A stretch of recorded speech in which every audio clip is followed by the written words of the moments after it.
राज्यात अनेक ठिकाणी मला लाथा घाल. चल, खुलं आव्हान आहे माझं. तू जर त्या जातगणनेचा आदेश देणाऱ्या सत्ताधारी नेत्याला लाथा नाही घातल्यास तर तू त्या कर्मचाऱ्याकडून 4 लाथा खायच्या. बोल, आहे दम तुझ्या पार्श्वभागात? अरे, या नेत्यांचे पाय चाटणारी जमात तुमची. आडनावं घेऊन डिंग्या मारतोयस. काय घंटा इतिहास आहे तुमच्या आडनावांचा? असला तरी काय खुट्ट्याला बांधायचा आहे? आपलं काम इमाने इतबारे करणाऱ्या कर्मचाऱ्यांवर कसला माज दाखवतो तू? हे कर्मचारी जर आपली नोकरी बाजूला ठेवून तुझ्यासमोर आले ना, तर एका दणक्यात तुझं वाकडं शेपूट सरळ करतील. नाद करू नको गरिबांचा. बुद्धी जागेवर ठेवून बोलत जा. मराठ्यांच्या आणि ओबीसींच्या लढ्यात तू तुझ्या द्वेषाची पोळी भाजून घेऊ नकोस. बहुजन शांत आहेत म्हणून मस्तीत विधानं करणं लय महागात पडेल.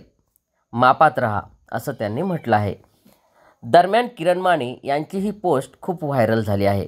अनेकांनी किरण माने यांच्या विधानांचं समर्थन केलं आहे.